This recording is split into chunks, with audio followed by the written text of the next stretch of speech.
and welcome in to Just the Tip. Go, Ryan. It's your birthday. Gonna party like it's your birthday. So that is the best thing I've seen all week. This is fantastic. Looks like your mic switched over, or my headset. We'll see. But yeah, I found out I do not own a white tank top or a white T-shirt at all. So I'm wearing gray. But hey, that is the most effort I put into this episode. So we'll see how this works out. The episode's over now. That's it. That's all we have. We can end. How about that halftime show? If you want to know what we're talking about, you got to watch us on YouTube. Just the Tip, a fantasy football podcast. Welcome in, takers. We're just going to recap our Super Bowl DFS lineups and prop bets, but it's just myself, Disfatt-Bidge, Mac, and we got Ryan the Tagless Haynes. Ryan, how are you doing? Talk to the people while I switch over. You got it, man. I'm doing great. That halftime show was fantastic. And if any of you were wondering, it definitely hit the over on 8.5 songs. I don't even know how many songs there were, but I was like, I lost count at 11, 12, 13. I'm like, all of these songs are like 20 seconds. What constitutes an actual song?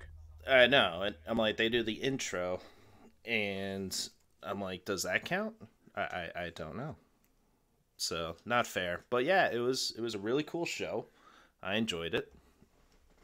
You know, Snoop came on with like the biggest smile on his face, like, haha, it's not Eminem, it's not Dre, it's not a hologram of Tupac. Jerry was right. They were playing us. They leak out this stuff on purpose, and it's not fair. It's not fair, guys. Don't do that to me. I lost money on that. No, I'm just kidding. I don't like betting on the halftime show because they do that kind of stuff, but it is fun to talk about. Don't do the national anthem either, man. Mm-mm. Under. You didn't do that, right? It was the under. Ooh. Yeah. Yeah, see, they leak it out. I guess play the opposite. I wonder, there might be some stats on that will work out for you. But anyway, takers, we are recording on February 19th, 2022, episode 3 of season 2. We're kind of just still doing our soft rise in our opening for the season. You can find us, Just the Tip FFP, on all the social platforms. Follow us there. We're working on our new logos and stuff. We're just some fantasy influencers giving you just our tips on everything fantasy football, TV show recommendations, movie recommendations, which got to get to that in the leftovers, Ryan. I got to order some tickets, but before that, let's get into your briefs here. Sweet sassy molassie. I went back and I watched that clip of Ray Romano. It's hilarious. It's an all-time classic. I love that SNL when it was good.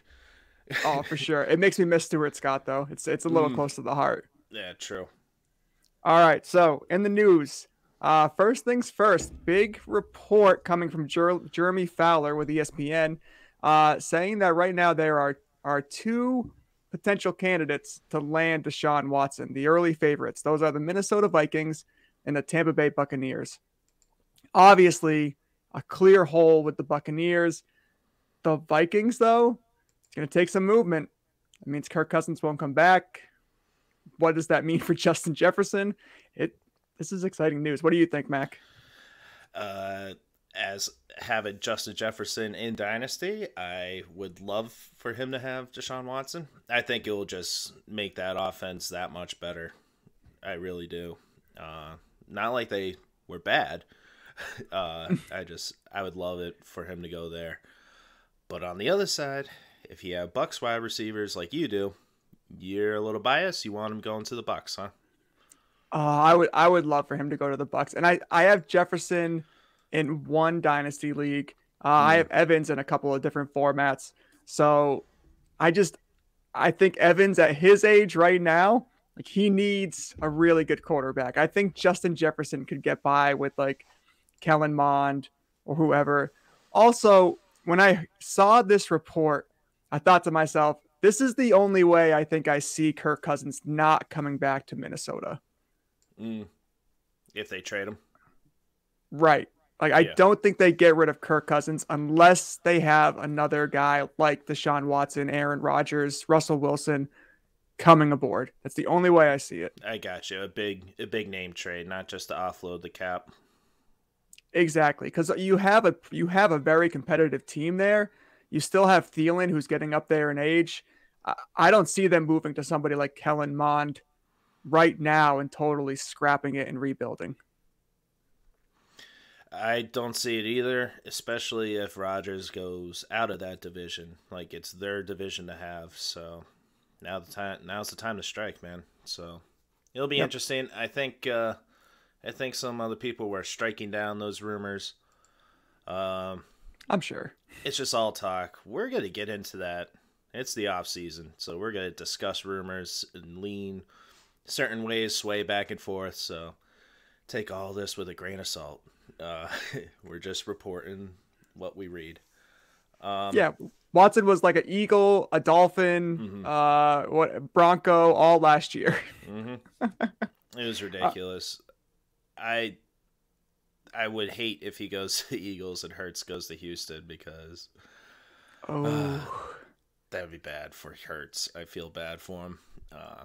And speaking of other rumors. Yeah. So also in the news this week, listen, this is a lesson learned here. Always check your sources. I know this. I normally do this. I jumped the gun on this one. Marquise Brown is not retiring to pursue a professional gaming career. This was a report that was leaked earlier this week. It's not true. Don't panic. He's still going to be a Baltimore Raven next year. Whoops. Maybe. What if they trade him? They could. I still like Rashad Bateman, though.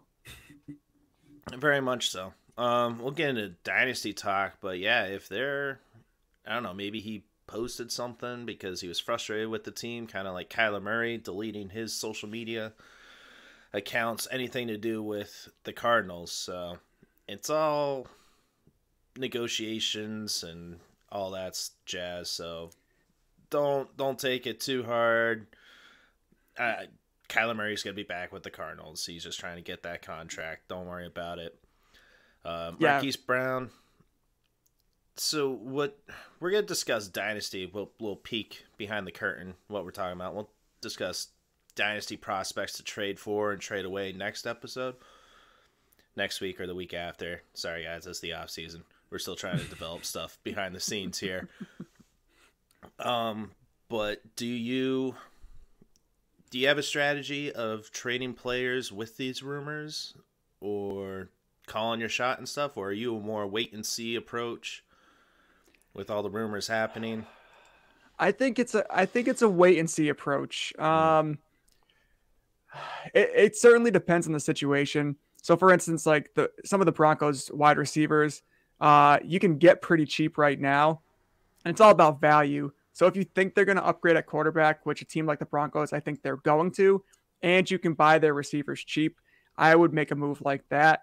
But a situation like I don't know, like Deshaun to the Eagles or Deshaun to Miami. Like, I'm not going out and I'm not trying to buy like Devontae Parker because I think Deshaun's going to go to Miami. No. I'm not going out and I'm not like Jalen Reagor is going to be up and coming now because Deshaun's going to be in Philadelphia. Wait for those moves. Don't try to jump the gun. Right now I'm kind of looking at like unrestricted free agents and who has a possibility to slide up the depth chart, who I can get really cheap. Yeah, I made one big trade, and I'm good. I'm going to wait until free agency happens, which is a month from now. A little bit less than a month from now. So we'll get into that, too, where the winds are going. Winds are changing, man, so we'll see. We'll get into that. Other news, Tom Brady unretiring. What is this? It's kind of annoying. I'm a big fan of Brady as a player. But this new personality of his for the past couple of years has become Brett Favre-ish. I guess is how to describe it. Tom is trying to sell a brand. Mm. He's trying to sell a brand, so he's trying to keep himself relevant. And how does Tom keep himself relevant? He tosses out little nuggets. He forgets to mention the Patriots in a retirement speech. He then starts, posting videos about the Patriots a couple of days later. People are still talking about him, still talking about it right now. I'm talking about it right now. Now he's like, well, I might. You never say never. I might not retire, but I might retire, but I might come back to the Bucs, or I want to go elsewhere. People are talking about him and talking about him. That's what Tom Brady wants. Yeah, we brought it up in the last episode. Rumors of him going to the 49ers, which is picking up steam, man. So we'll see. Do not drop him from Dynasty, no matter how annoying he gets. He also might buy the Dolphins. He might be a part owner of the Dolphins. Eventually. Yeah, why not? That was a rumor this week for this year. If Stephen Ross were to step down, he might be a part of a minority group. You could do that. Denver is going to be selling their team soon. Doors going to be open, changing on the guard for owners. So it'll be interesting to see former players. Hell, maybe Michael Jordan might buy a team. Who knows? Or Magic Johnson will come in. He'll buy a team in every sport. Yeah, right. Jordan could probably. I mean, he might give up on the Hornets in the NBA in the near future. So maybe he'll make the switch to the National Football League. We'll see. All right, last bit of news. Speaking of Miami, Mike McDaniel has finished compiling his coaching staff. Mac, big names. Cornerback coach is going to be Sam Madison. A secondary assistant will be Patrick Surtain. Steve Gregory is on the staff. Wes Welker, wide receiver coach. How you feeling about this? It's exciting. We'll see. We're going to go through coaching resumes too. Maybe do an episode on coaching tendencies and whatnot. But it looks like they're gearing up for a heavy run game. So hold on to Duke Johnson, Myles Gaskin for fantasy implications. As a fan, I'm loving all the moves. It seems like he had a plan. And that's why the interview took 8 hours to lay out this entire plan. So it's great. Good news. One name I'm hearing potentially is Leonard Fournette. I hope they don't. I mean, they have top 5 in the most cap space, but I don't know. I mean, Mike McDaniel has a big plan for Tua going forward. That's what most of that meeting was about. So I don't know, man. I was saying how we're a New England-based podcast. So speaking to the New England Patriot fans out there, how confident are you in the coaching staff of Matt Patricia, rumored to be calling the offensive play calls, and Joe Judge helping out with that, but there's no de facto offensive coordinator. So you got Miami having this entire pod of Dolphins coaching staff coming back, old players, and ceiling's high for them. But then you're retreading Matt Patricia and Joe Judge, and Burt Breer said there's no conversations with Bill O'Brien as an offensive coordinator, and none of Adam Gase to his knowledge either.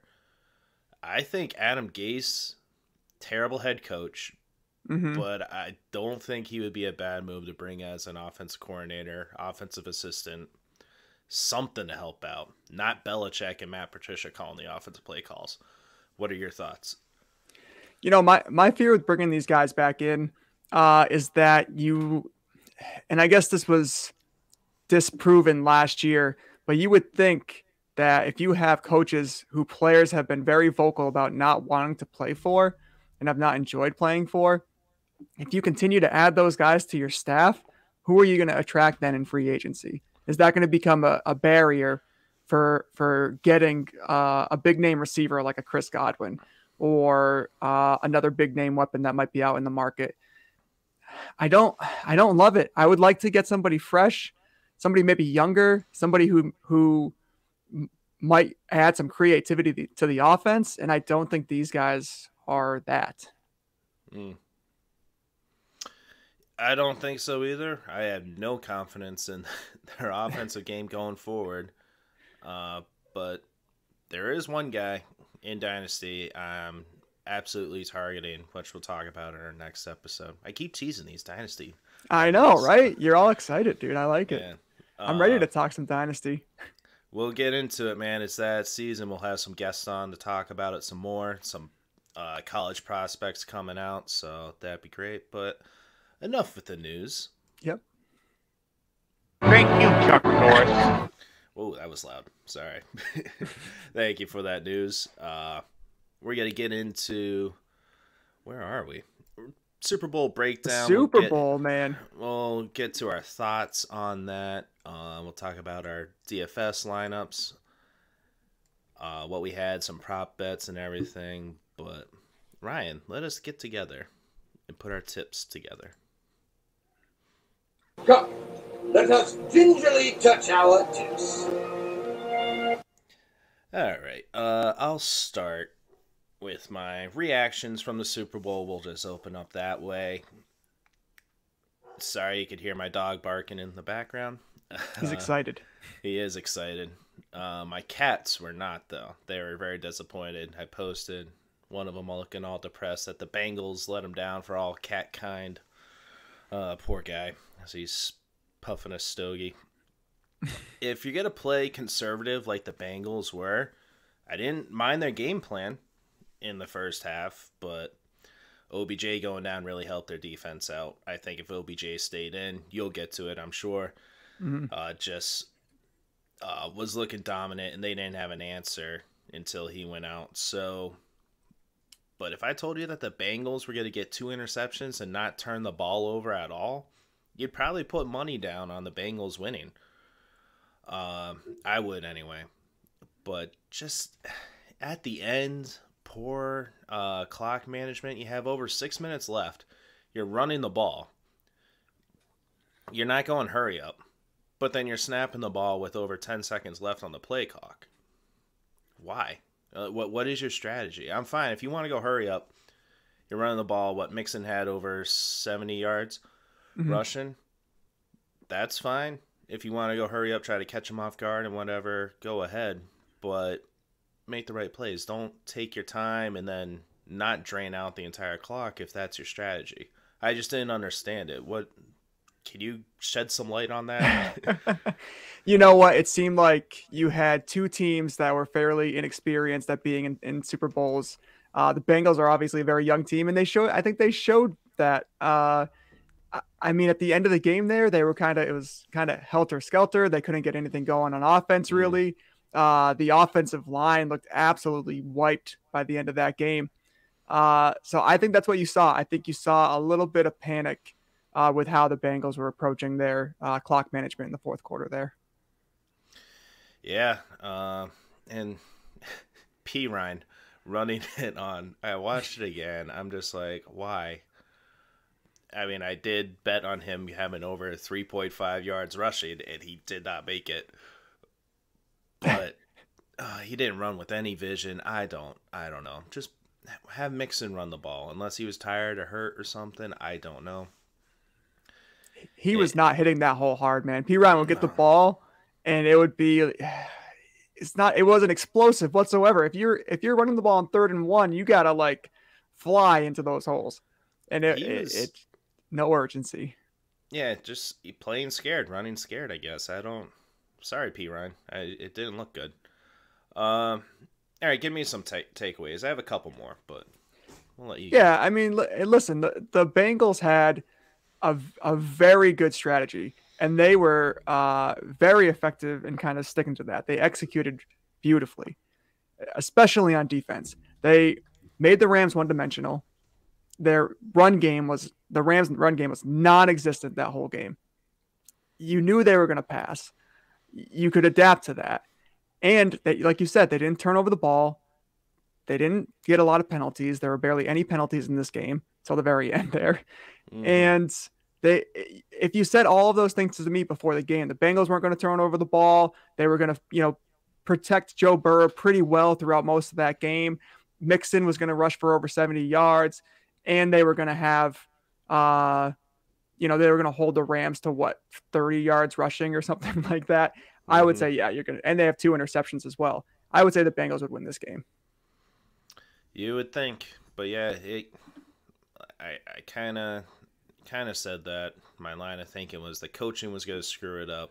I didn't think the refs were going to be too much of a factor, especially at the whole beginning of the game. That one T. Higgins touchdown where he ripped out Ramsey by the face mask. I'm like, that shouldn't count. So was that holding call a makeup call? That holding call was something that they've been calling all season. So Yeah. that's my reaction to that penalty, is that they let the guys play the entire game. And there's what, 9 refs on the field at one time. All it takes is one guy to kind of revert back to how they were officiating at the beginning of the year. And again, these are humans, so maybe there's a lot of anxiety. Maybe it's like, I don't want to be the one to F up the Super Bowl. If there's a clear hold, I don't want to be the one not to throw the flag. Anytime a guy puts his arms around a player like that, you would get a holding call during the season. In the context of the game where they were letting guys play, T. Higgins is ripping down Jalen Ramsey by his face mask and getting open for a 70-yard pass. I didn't hate it. Right, exactly, right. So I feel like that was probably the right call, but within the context of the game and how they were letting guys play, that's what drew the big reaction.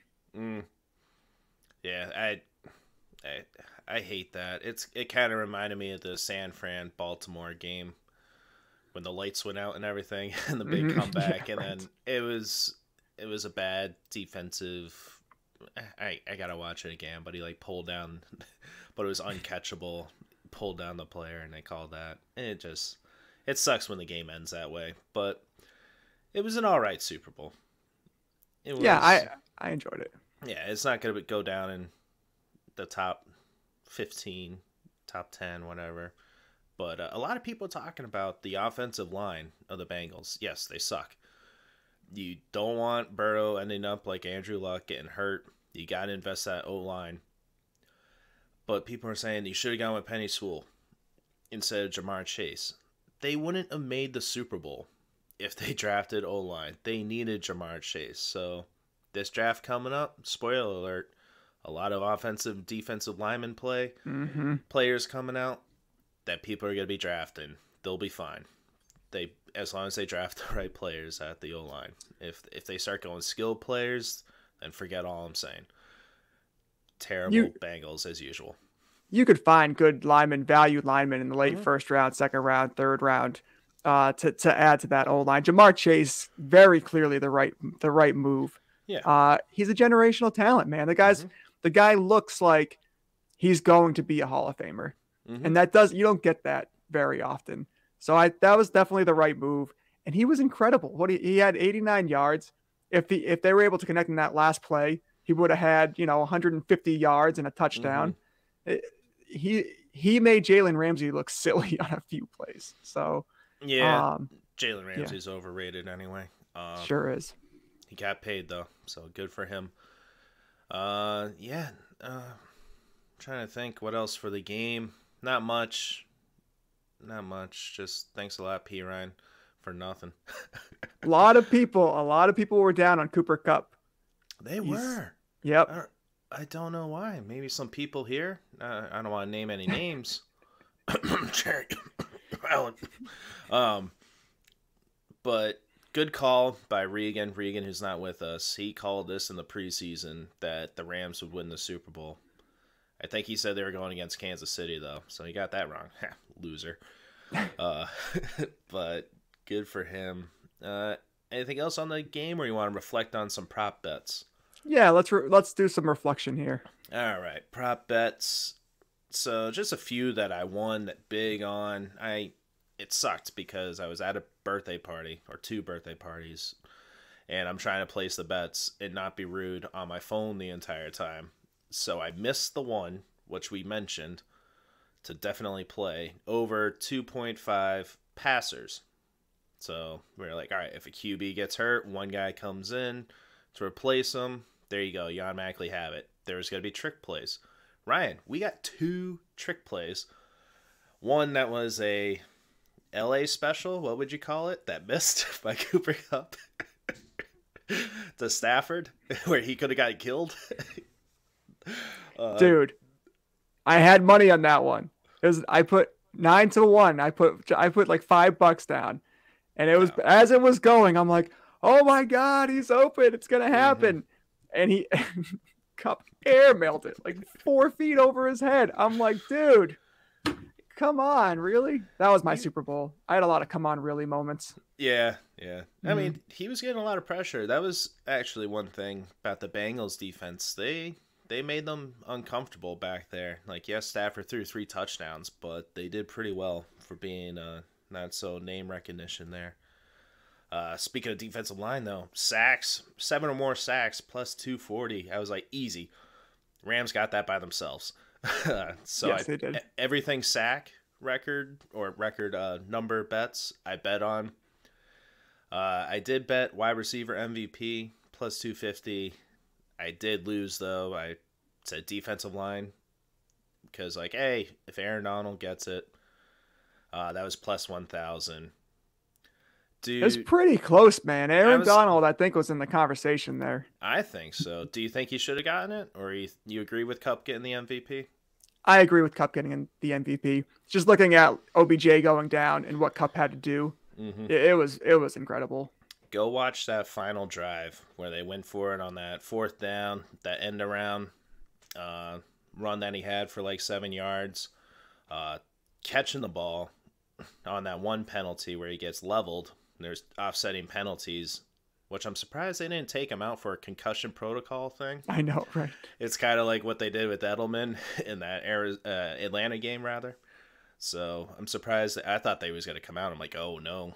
Bengals might catch a break if he's out. But alas, he got that touchdown, which was good because I needed Higgins and Kupp to each have 2 touchdowns. That was plus 1,000 for Higgins and plus 250 for Kupp. So Higgins got lucky on that face mask, but he should have had one earlier, too, where he dropped it in the end zone. Well, he got hit. That was a good defense. But I'm talking a lot here. What kind of bets did you have? No, yeah. I like I said, I had a lot of just come on moments. So I put some money down on OBJ over 99.5 yards. I saw that I knew he was going to have a big game. The guy has been hot, and when he was out there, he looked like vintage OBJ. Like, he was exploding all around the field. He was wide open. You catch the ball, it was like, man, this guy's he's on his game. 52 yards after the first quarter. And then Chris Collinsworth says, Odell Beckham Jr. has been the nightmare so far. Snap the ball, runs his route, non-contact injury, torn ACL. I'm like, Chris, dude, what the fuck? Come on, man. You're cool. You, I'm out. I hate Chris Collinsworth.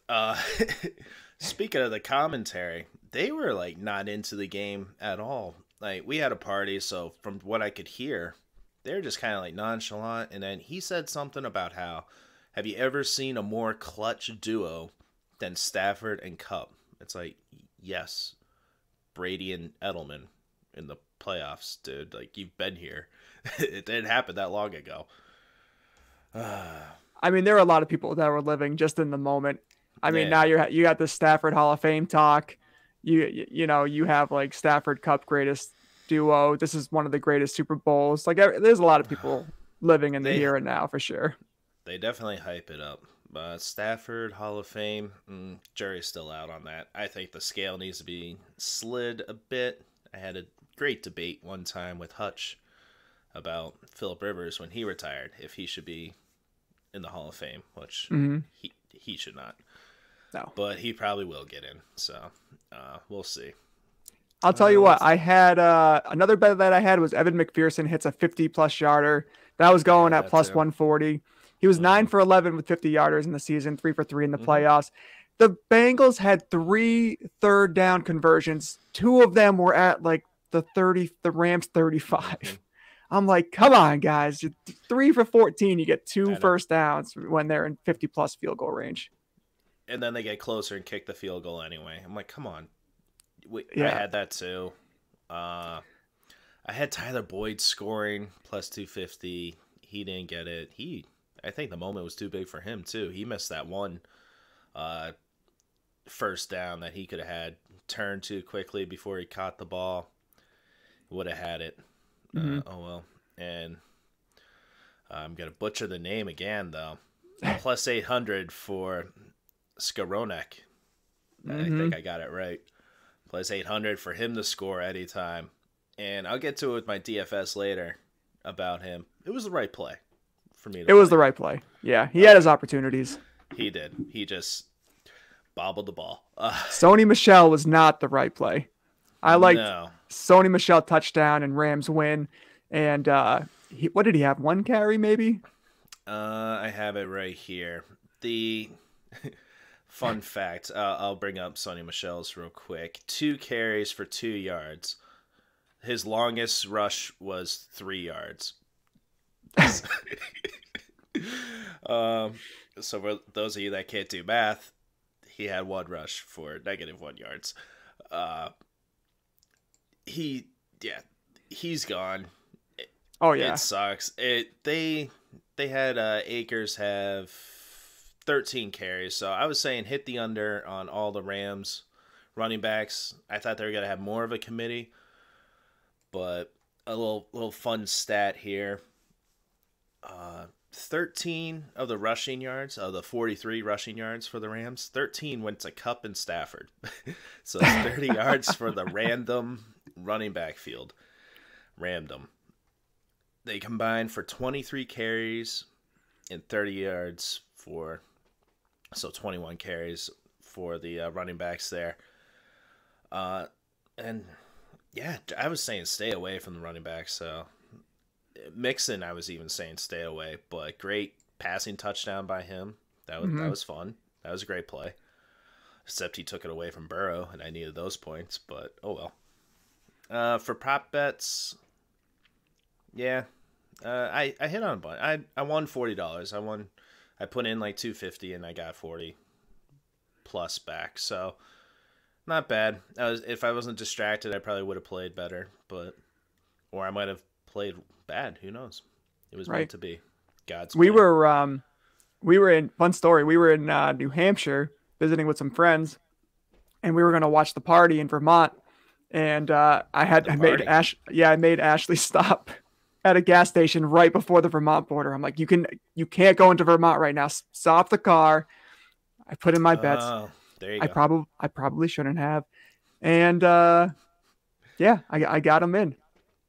And now I'm poorer because of it. Matt Stafford was wide open, dude. He was. I was so excited. Terrible. Yeah, I put too much on the Bengals winning on that side. I should have hedged my bets more. And then I was looking into it more. On the prop bets, you kind of want the under wins out more. Under wins, yep. So you really got to pick your shot, but definitely lean towards the under more. So lesson learned. We're kind of new to this, people. And Regan, he made a call. The under, he brought this one to the table. The under of the number jersey scored was 23.5. First touchdown, Odell. Good for him. Mr. I don't gamble, but I'm gonna give the most but I'm complex gonna give you an easy bet right here. I'm done with the prop bets. We're all set with that. Our DFS lineups. I lost by 20 points, dude. I missed out on $500 here. By 20 points. So my lineup, I had T. Higgins in my captain spot. Smash play, 58 points.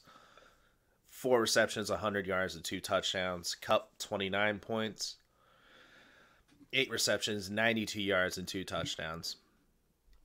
Oh, one of my big bets, I needed Kupp just to get 8 more yards to that 100 yards, and I would have won big money. Oh well. It's the penalties. Like if he caught those yards instead of penalties, it would have been good. Real quick, I talked about the 12-1 Kupp, Chase, Higgins going over 100 yards. Chase was like 11 yards off, and Kupp was 8. So and Higgins got right to 100. That was a real close one. It was. I took the safer one. Let's see. I needed OBJ, Higgins, Kupp, and Chase each to have 49.5 on the over. And that was plus 160 So they both did that. Oh, and then both, I know, we keep going back to the bets. I don't know. I'm all excited. for it. Sorry. Yeah. Both teams having the lead in the fourth quarter was plus 300.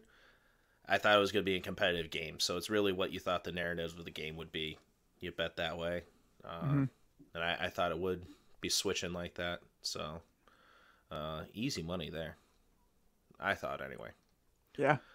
But yeah, back to DFS. Burrow only had 14 points because Mixon robbed him of a touchdown there. Ugh, idiot. Then Boyd only 8. McPherson only 8. I really thought the kicker would be more of a factor. Skowronek, he had 3 points. But this is what I was getting at. He had 5 targets, only 2 receptions. So he was only $600 in the DFS lineup. I think he was the right play, but OBJ going out definitely helped him. But then the last drive, they're like, screw this. He's dropping the ball. Just feed I was going to say, he probably would have had more targets if he could actually hang on to the ball. It should have been 5 targets, 4 receptions. He should have gotten a double-digit points. So coulda, woulda, shoulda, man. Then, yeah, stayed away from that Rams backfield. How'd your lineup turn out? I mean, I had Stafford in my captain spot. I did say he was going to have 2+ touchdowns, 300 yards. He had 3 touchdowns, 283 yards. His over-under actually was 284.5 yards. So that sucks. And then obviously, I mean, it's just OBJ. What can you do?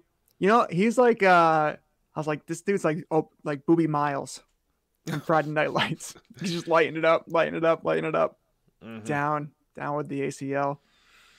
Billy Bob. What's Billy Bob up to nowadays? He has a show on Amazon. Goliath, yeah. I have not watched it. Is that still going? I don't know. Maybe. I watched season 1. It was crazy. It was like all over the place, but I enjoyed it. I watched like the first 2 episodes, but it's like there's too much to watch, dude. There's way too much content out there. I can't keep up. But yeah. Is Bad Santa 3 coming out anytime soon? Probably. Yeah, I'm sure. But yeah, the rest of the lineup, Sony Michel, obviously the wrong call. I was just hoping he would find the end zone. Blanton only played 30 plays, had this limited by the shoulder injury. And then I had Chase and Boyd. And Chase had his opportunities, man. Like Chase, he caught that ball down the sidelines where Ramsey fell down, got tackled at the 4 or fell down at the 4. So that could have been a big touchdown there. And obviously that last play that everyone's talking about where Ramsey falls down, Burrow has enough time. They got an easy 70-yard touchdown right there. So he could have been huge. Just didn't work out. Unfortunately not. It's interesting looking at the receiving stats. Nobody had more than 5 receptions. Chase and Boyd with 5 and Mixon with 5. So it's not like he was spreading the ball around a lot. I'm surprised. I thought he would target either Higgins or Chase, and they would get up to 8 receptions plus, but guess that wasn't the strategy. I'm still shocked, just to go back to it, I'm still shocked that Cooper Kupp, everybody, like before the game, everyone's like, they know it's going to go to Cooper Kupp, so they're going to lock down on him, so he's not going to have this big performance that we're expecting. And then throughout the game, OBJ goes down, Skowronek's dropping every pass, Bryson Hopkins is involved in the passing game. And you're like, Cooper Kupp is going to get the ball. They're going to find a way. How that guy was open and could make plays. I mean, he had like 3 or 4 Bengals surrounding him when he was catching some of those passes. It was absolutely incredible. It is, man. Great performance. I think he deserved the MVP. And he will be wide receiver 1 next year. Projected anyway. Even if he puts in 80% of his production from the season, he's going to be worth that first-round pick in fantasy drafts. I got a very interesting trade offer. Ooh. So Cooper Kupp. First of all, I joined this salary cap league. So it's the first one I'm in. It's pretty exciting.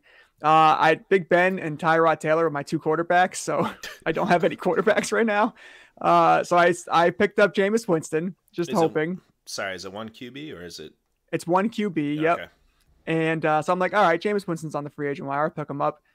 This guy sends me a trade, and it's Russell Wilson, Darnell Mooney, Chris Carson, 1-3, 2-3 for Cooper Kupp, Joe Mixon, and Chase Edmonds. There's a lot going on there, but you talk about replacing players, Carson and Mixon, if they're both healthy, Carson's pretty close there. Obviously, Mooney's no Kupp, but Mooney and Russ fills a very big need that I have. Mooney's a young receiver, and then I get 1-3 and 2-3 of this year. So it's a surefire top 5 pick. Yeah, I don't know. You should hit on one of them. Yeah, that's tough, man. Tough call. I'll have to look. Why don't you sit on that and we'll talk about it next week? We'll marinate that. There you talk go. About that next episode. I do like Chris Carson. I did do that blockbuster trade. I traded away Eli Mitchell for Chris Carson, and people are probably like, "You're an idiot." I'm like, maybe. I mean, yes, I am. But with that trade, Chris Carson will be coming into a contract year. I think he'll be making a comeback. And I just don't trust 49ers running backs. No. They never have the leading running back repeat the next year for the past 6 seasons. And you get him in the 3rd round, the chances of those guys hitting are very slim. So, especially in a PPR league with the 49ers, I didn't really want to bank on that. So hopefully Chris Carson makes a good comeback. Absolutely. And their running backs, for some reason, every single running back goes down with an injury every single year. Don't put that evil on them. I'm not trying to put that evil, but it's going to be like some random 6th round pick who's going to be their lead back next year. Very true. Hey, maybe it'll be Trey Sermon. Yeah, right. Because they did invest some high capital in him, so we'll see. I'm trying to think what else. I did have something else I want to mention, but I can't remember. It's all good. Yeah, overall, fun Super Bowl. Won some money. It was all right. We had What'd fun. you end up eating? What was like your favorite? So I made some bomb-ass wings. Okay. They're 100% ass. Fat, too. They're good. Bomb-ass wings. Buffalo. I make like a buffalo sauce from the store. And then garlic parm wings. So that was good. And then I did like a dry rub, sweet and smoky seasoning thing on it. It was pretty good. Any pepperoni pizza? No, I didn't get pizza this year. Yeah. See, we did the draft, but I'm like, we're not going to end up eating this stuff. You don't know what's going to happen. Pizza was my worst pick. I think I had pork sliders and pork sliders, wings, and buffalo chicken dip. No charcuterie board, no veggie tray. No. It's a little disappointing. No fried pickles. I made nachos. That's like my thing. I make some giant trays of nachos, and those are usually a big hit. So chili nachos.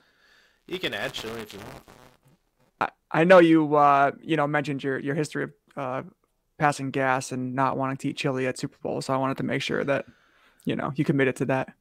Yeah, when you have a big party, you don't want to be rude like that. Because buffalo wings and nachos and whatever else isn't gonna create any situations. The nachos with black beans and refried beans. That's enough. You don't want to add chili to that. We did have meatballs too, I think. I can't remember. It was good. Swedish? No. Regular Italian marinara. I like it. Talk dirty to me. It was good. No complaints. All the food was good. I was going to play the drop, but never mind. It was good. It was a fun time. Wish you were there, but you had to go out of state. Dick. Sorry about that. Nah, it's all right. Shout out to Connolly. Connolly had a good call on Jalen Ramsey before the game. He was like, "How good is Jalen Ramsey?" I'm like, "I don't know. I think he's a pretty good cornerback." And then throughout the game, he's like, "You see what I'm talking about?" Mm-hmm. He got exposed. He got exposed for sure. Mm-hmm. But now that team's going to fall apart. Sean McVay was rumored to retire, but now he's not. And I'm like, that dick. Mortgage the entire future You lose your offensive coordinator because O'Connell's going to the Vikings, and then he's going to be like, yeah, I'm retiring. I got to focus on family. I'm all about family, but in 1 year I'll be back and I'll just jump to a different team with the power squad. Yeah, no, I'd make that move too. Yeah, of course you would. Dick doesn't want to be in there for the long haul because they won't be back. I don't think they can repeat. I don't think so. And they're going to be running into some real salary cap situations coming up in the near future with no draft picks. With no draft picks. They don't have a first until, what, 2026? Something like that. Something. I think it's 24, but still. Close enough. It's 10 years in football seasons. So, hey, they paid off for them. I did not. But, yeah, we got on a long time here. Get to our leftovers. Before that, if you could like and subscribe to whatever channel you're listening on, Apple and Spotify, leave us a review. Then you can listen to us on Google and Amazon Podcasts. Watch us on YouTube. Hit the like button, subscribe, set the alerts so you'll know when our next episodes come on. We don't have a set day. We kind of go week by week to see what our schedules land. So make sure you have those alerts up. And we'll be getting into some more dynasty talk. I wanted to talk about sophomore quarterbacks and what you should do with them. We'll get into that next week and some other prospects to go after. I say next week, next episode. Might be in 2 weeks. Who knows? Then we got NFL free agency coming up. So a lot of exciting stuff. New branding and everything. So stick around. And for you takers out there who have been with us, Ryan, we are coming up on our year anniversary of when we started this journey. So thank you to all you takers out there who have been supporting us from the beginning, or if you just joined in the past month. It's much appreciated. And with that, we will get to the leftovers. Ryan, do you have anything for your leftovers? Oh, I had a TV show in mind that I wanted to talk to you about, but I can't remember. But I do know season 4 of Marvelous Mrs. Maisel is out. I'm pretty excited about that. I have not gotten into that. I hear good things, though. Yeah, it's funny. I like it. It's a good show to watch with the wife. It's entertaining enough. And then I just started watching Love is Blind 2 with my wife. It's a horrible show. It's cringy. It's terrible. I hate it. I gave up after 2 episodes the first season, but, she likes it, so I'm trying. You have to do that sometimes. It's all right. I get it. I just finished Peacemaker. I don't know if you watched that. That was fun. No, not yet. Yeah, you gotta watch Suicide Squad first. It's all on HBO. And then watch that show. Pretty fun. Have not seen Suicide Squad. On the list. Okay. If you like stupid comic book movies that are funny and outrageous violence and stuff, you'll like it. I don't know. Bye, Regan. Oh, you're not here. Thanks for joining us, man. Say hi to your mom for us. See ya. Bye.